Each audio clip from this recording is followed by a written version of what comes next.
출애굽기 26장입니다.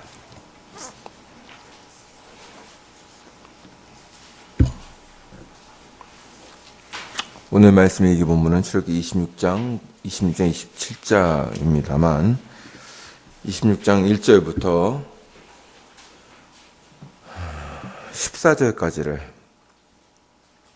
14절까지를 한 절씩 교독하도록 하겠습니다. 출애굽기 26장 1절부터 14절까지입니다. 제가 먼저 읽겠습니다. 너는 성막을 만들되 가늘게꼰 배실과 청색, 자색, 홍색 실로 그룹을 정교하게 수놓은 10폭의 휘장을 만들지니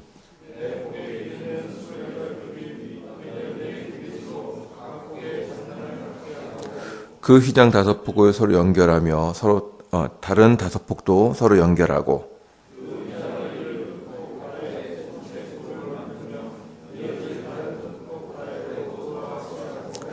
휘장 끝폭가에 고신계를 달며 다른 휘장 끝폭가에도 고신계를 달고 그 고들을 서로 마주보게 하고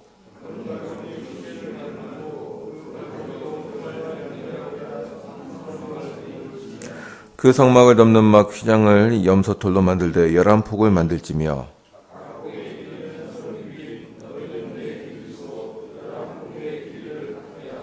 그 휘장 5폭을 서로 연결하며 또 6폭을 서로 연결하고 그 6째 폭 절반은 성막 전면에 접어 들이우고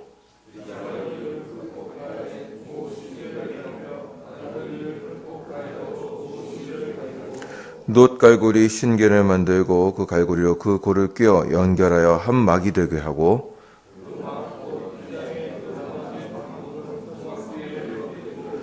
막 휘장의 길이에 남은 것은 이쪽에 한 규빗 저쪽에 한 규빗씩 성막 좌우 양쪽에 덮어 늘어뜨리고 붉은 밑들을 들인 수양의 가죽으로 막의 덮개를 만들고 헤드라의 가죽으로 그 윗덮개를 만들지니라. 아멘. 오늘 본문은 출애굽기 26장과 27장입니다. 내용을 볼 때 출애굽기 26장은 주로 성막을 어떻게 만들 것인가, 성막이 어떤 구조를 가져야 하는가에 대해서 설명해 놓았습니다. 그리고 그와 함께 27장은 크게 세 부분으로 되어 있는데 첫 번째 부분은 성막에 들어갈 제단에 대한 것으로 1절부터 8절까지의 내용이며 두 번째 부분은 성막의 뜰에 대한 것으로 9절부터 19절까지 설명해 놓았습니다. 그리고 마지막 20절부터 22절까지는 성막 안에 언약궤를 놓고 그 앞 휘장 밖에서 항상 켜놓아야 되는 등불에 대해서 설명해 놓고 있습니다. 이 모든 내용은 성막을 어떻게 만들어야 하는지에 대해서 설명하고 있습니다. 사실 이 부분은 어떻게 보면 지루해 보이기도 하고 이미 모든 성막과 성전이 사라진 지금 이 성막의 의미를 다 알기도 쉽지가 않습니다. 이렇게 설교들을 찾아보면 어떤 목사님들은 이제 이 내용 하나하나를 다 이렇게 의미를 부여해서 설명하려는 분도 있습니다. 그런데 어떻게 보면 상당히 신령하고 실력이 있어 보일지도 모르지만 가만히 보면 거의 근거를 찾기가 쉽지 않습니다. 그런 면에서 이 내용들이 전부 다 어떤 의미인가는 지금 사실 다 찾기는 쉽지 않습니다. 그럼에도 불구하고 출애굽기는 이 성막의 내용을 상당히 중요하게 다루고 있다는 사실은 기억할 만합니다. 우리가 이 성경의 두 번째 책, 보통 출애굽기라고 부르는 이 책을 보통 제목을 출애굽기라고 붙였기 때문에 이 책의 중심이 출애굽의 역사일 거라고 생각합니다. 그런 생각이 무리는 아닙니다. 왜냐하면 책 제목 이름을 유대인들이 그렇게 붙이지는 않았지만 우리가 출애굽기라고 부르고 있고 보통 이 책을 설교할 때 앞에 출애굽의 역사를 주로 설교했기 때문입니다. 아마 여러분들이 보통 교회에서 이렇게 설교를 들을 때도 거의 앞에 1장부터 15장까지의 내용이 거의 전부이지 그 이후는 별로 설교하는 걸 많이 못 들어보셨을 것입니다. 그러나 출애굽기의 분량을 생각해 볼 때 사실 출애굽의 역사는 이 출애굽기라는 책 안에서 많은 부분을 차지하고 있지는 않습니다. 출애굽의 역사는 1장부터 15장까지로 끝납니다. 15장은 홍해를 건넌 후에 이스라엘이 불렀던 찬양이 기록되어 있습니다. 이것으로 출애굽의 역사는 사실상 끝납니다. 그리고 그 분량 못지않게 많이 기록되어 있는 것이 바로 이 성막의 내용입니다. 내용을 쭉 보시면 25장부터 31장까지 그리고 35장부터 40장까지가 바로 이 성막에 대한 명령과 그것을 수행하여 세웠다는 기록으로 되어 있습니다. 그리고 40장에 성막이 완성되고 하나님의 영광이 그 성막 위에 임한 것으로 출애굽기는 끝납니다. 분량으로 볼 때 출애굽의 역사보다 더 많은 양이 이 성막에 대한 설명과 그것을 만든 기록에 할애되어 있습니다. 출애굽기는 출애굽의 역사로 시작하여 성막의 완성으로 그 기록을 끝냅니다. 그리고 성막의 완성으로 끝났다는 것은 결국 왜 출애굽기가 기록되었고 왜 하나님께서 이스라엘 백성들을 애굽에서 끌어내셨는지에 대한 이유를 보여줍니다. 성막은 하나님을 섬기는 데 있어서 이스라엘 백성들의 가장 중요한 수단이었기 때문에 결국 이 출애굽의 결과는 성도로 하여금 하나님을 섬기게 하기 위한 것이라는 것이 이 출애굽기가 보여주는 내용입니다. 성막은 하나님께서 임재하시는 왕궁과 같은 곳이었습니다. 하나님은 성막에 임재하시며 특별히 언약궤는 하나님이 앉으시는 보좌와 같이 생겼습니다. 그래서 언약궤를 시은좌라고도 불렀습니다. 시은좌는 은혜를 베푸는 보좌라는 뜻입니다. 하나님께서 그 보좌에 앉아서 백성들에게 은혜를 베풀어 주시는 것으로 성막은 이루어져 있습니다. 아까 말씀드린 대로 성막은 이스라엘의 역사 속에서 중요한 의미를 갖습니다. 이스라엘은 하나님의 나라이며 하나님의 나라에는 당연히 하나님께서 통치자로 임재해 계셔야 하기 때문입니다. 그러면 그 하나님께서 임재해 계시다는 것을 증명해 주는 것이 바로 성막이었습니다. 그리고 아까 말씀드린 대로 출애굽기가 성막의 기록으로 끝났다는 것은 결국 이스라엘 백성들을 하나님께서 끌어내셔서 그들 위에 하나님께서 함께 임재해 계시며 그들로 하여금 새로운 백성으로 만드시는 것이 출애굽의 목적이었다는 것을 보여줍니다. 그런데 여기서 재미있는 것은 이 성막이라는 것을 놓고 볼 때 이 성막이 하나님의 임재와 비견할 만한 어떠한 것이냐 할 때는 그렇지 않다는 것입니다. 오늘 본문에서 여러분과 한번 읽어봤습니다만 본문에서 보신 바와 같이 성막은 배실과 가죽과 휘장과 나무로 만들어진 것에 불과했습니다. 우리가 생각하는 것만큼 휘황찬란한 어떤 것도 아니었고 크기도 그렇게 크지 않았습니다.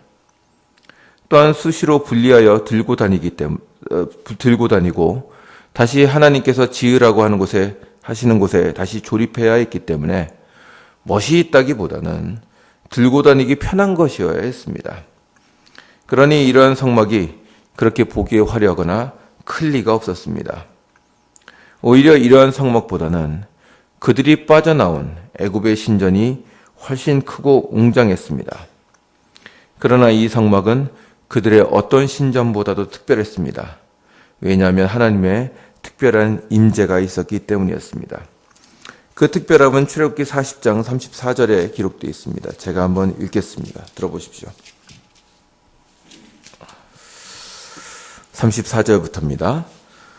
그룹이 회막에 덮이고 여호와의 영광이 성막에 충만하매 모세가 회막에 들어갈 수 없었으니 이는 구름이 회막 위에 덮이고 여호와의 영광이 성막에 충만함이었으며 구름이 성막 위에서 떠오를 때에는 이스라엘 자손이 그 모든 행진하는 길에 앞으로 나아갔고 구름이 떠오르지 않을 때에는 떠오르는 날까지 나아가지 아니하였으며 낮에는 여호와의 구름이 성막 위에 있고 밤에는 불이 그 구름 가운데 있음을 이스라엘의 온 족속이 그 모든 행진하는 길에서 그들의 눈으로 보았더라. 아멘.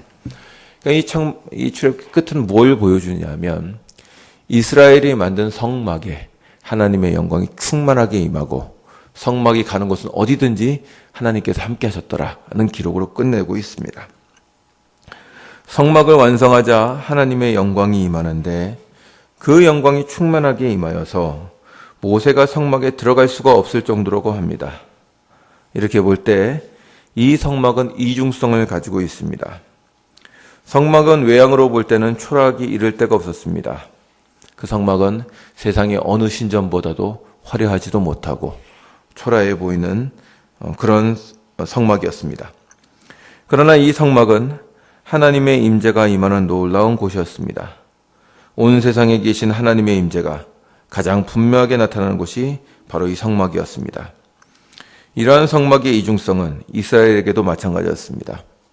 이스라엘의 역사는 세상에서 볼 때는 별것 없습니다.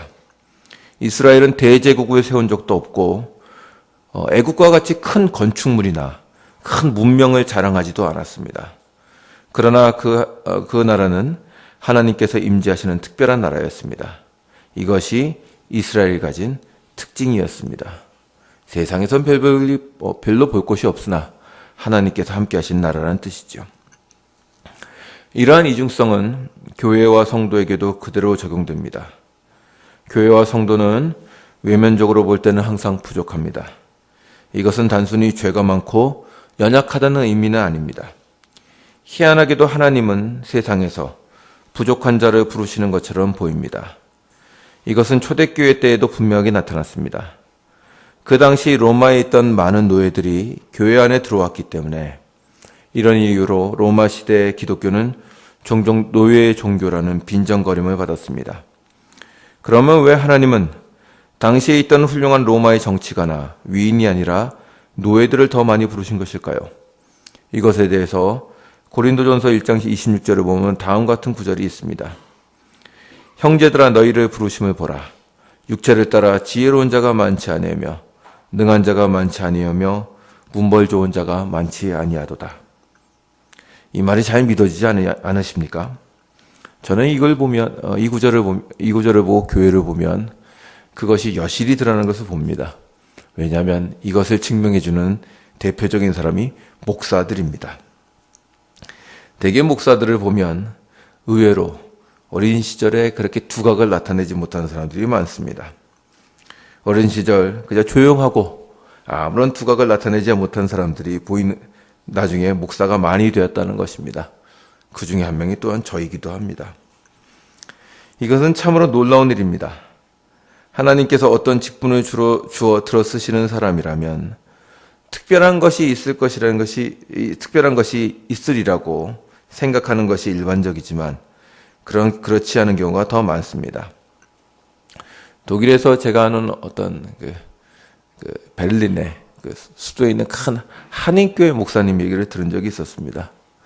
근데 이 교회가 굉장히 제법 규모가 있어서 독일 수도에서도 이렇게 손꼽히는 그런 교회의 단임 목사님이었습니다.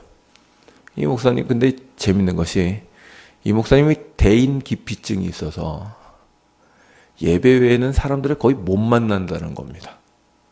심지어 이메일을 보내도 답을 안 하신답니다. 또 누군지 또 알아보고 다니지 마십시오. 그러니까 이런 사람이 그 교회 담임 목사로 있다고 합니다. 근데 희한하게도 그 교회는 부흥하는 교회였습니다. 저는 그걸 이해할 수가 없었습니다. 이분이 어떻게 목회를 하시는지가 저에게는 큰 신비였습니다. 그러나 그 사건을 통해서 제가 깨달은 것은 분명히 하나님은 부족한 사람들을 들어 쓰신다는 사실입니다. 사역자는 능력이 있기에 되지 않습니다. 은혜를 입어서 되는 것입니다. 이렇게 세상에서 찬양을 받는 사람들이 아니라 부족한 사람들이 교회에 많다 보니 교회나 성도가 세상에서 그렇게 인정을 받는 경우가 많지 않습니다. 그러나 이에 대해서 바울은 분명하게 대답합니다. 하나님께서 세상에 미련하는 것들과 약한 것들을 택하여 사람의 강한 것들을 부끄럽게 하려고 하신다고 합니다. 이로써 육체들이 자랑하지 못하고 오직 하나님만 자랑하게 하려고 하신다고 합니다. 마치 보잘것없는 장막에 임하셔서 장막을 영광스럽게 하시며 보잘것없는 노예 민족을 하나님의 백성으로 삼으신 것과 같습니다. 지금을 사는 우리 성도들도 역시 그 장막의 영광이나 초대교회가 말하는 성도들의 영광과 크게 다를 바가 없습니다. 우리는 우리가 가진 어떤 것으로 영광스럽게 되거나 하나님을 증명하지 않습니다. 기독교사를 탈탈 털어봐도 그렇게 영광스러워져서 사람이 영광스러워져서 하나님이 제대로 영광을 받으시거나 증거된 적이 없습니다. 그러나 교회는 끊임없이 그런 유혹을 받거나 그런 잘못에 빠집니다. 한때 한국 교회에도 고지론이란 것이 유행한 적이 있습니다. 고지론이란 것은 글자 그대로 성도가 고지, 높은 직위나 자리를 차지하고 그래서 세상을 복음화시키고 세상을 이끌어야 한다는 이론이었습니다. 이것이 80년대, 90년대 한국의 청년들에게 많은 용기와 힘을 주었고 그로 인해서 교회가 한국을 복음화시킬 수 있다는 열정을 주었습니다. 저 역시 그 이론을 듣고 컸던 사람 중에 한 명입니다. 그러나 21세기에 들어와서 고지론은 힘을 잃게 되었습니다. 많은 기독교인들이 정치와 기업에 들어갔지만 오히려 함께 타락하는 모습을 보여주었습니다. 청년들은 사회를 변화시키기보다는 그들의 가치관에 동조되는 모습을 보였습니다. 왜 그럴까요? 이러한 고지론은 성경적인 신앙에 근거한 것이기보다 사람의 능력과 의를 드러내는 결과를 가지고 왔기 때문입니다. 연약한 자에게 하나님의 은혜가 나타나므로 하나님이 함께 하신다는 증거가 나타나야 하는데 결국 연약한 자가 아니라 세상에서도 인정받는 자가 되기를 원하는 것이 고지론이었기 때문입니다. 청년들은 세상에서도 인정받고 하나님께도 인정받을 수 있다는 이 이상적인 길에 모두가 빠져들었고 넘어갔습니다. 참 폼나지 않습니까? 그러나 이 이론에는 가장 중요한 것이 빠졌습니다. 하나님 앞에서 세상의 가치관을 부정하고 자기를 부인하는 자기 부인이 빠졌습니다. 자기 부정, 세상을 부인하는 것이 빠지면 그 신앙은 아무런 힘도 발휘할 수 없으며 하나님의 영광이 나타날 수도 없습니다. 성도는 하나님의 영광 이전에 자기를 부정하는 단계를 거칩니다. 자신에게 선한 것이 없으며 하나님을 떠난 세상에 생명이 없음을 뼈저리게 깨닫는 단계가 반드시 있게 되어 있습니다. 왜냐하면 이것이 없이는 사람은 하나님을 바라보지 않기 때문입니다. 그렇기에 여러분이나 제가 다 겪어봐서 알지만 사람들은 하나님을 믿기 이전에 큰 일을 겪는 것이 일반적입니다. 사고를 당하기도 하고 실망을 겪기도 하고 세상에서 말하는 큰 실패를 겪기도 합니다. 그 후에야 우리는 비로소 예수를 만납니다. 성도인 우리는 세상에서 하나님께서 주시는 연약하고 부족한 장막과 같은 삶과 그 상황을 지고 갑니다. 우리는 우리 자신의 것을 자랑하기보다는 우리의 연약함 속에서도 하나님께서 그분의 생명과 은혜를 만들어내신다는 사실을 놀라워하고 믿습니다. 거대한 성전이 아닐지라도 하나님은 그분의 영광을 드러내실 수 있습니다. 성도의 삶은 그런 것입니다. 그의 삶이 영광스럽게 보이지 않을 수도 있습니다. 세상에서 보기에도 큰 가치가 없는 것일 수도 있습니다. 더 배우고 덜 배우고 더 가지고 덜 가지고는 그렇게 중요하지 않습니다. 하나님은 어떤 그릇에다가도 그분의 영광을 담으실 수 있는 분이기 때문입니다. 하나님께서 임하여 그분의 은혜를 드러내시기로 하셨다면 장막을 통해서도 드러내시며 질그릇을 통해서도 드러내십니다. 하나님은 그렇게 세상에서 일하시며 우리의 인생을 놓고 역사하십니다. 여러분의 삶 가운데서도 우리의 장막과 같은 삶에서도 하나님의 크신 영광이 나타나시기를 기대하며 기도합니다. 다 같이 기도하겠습니다.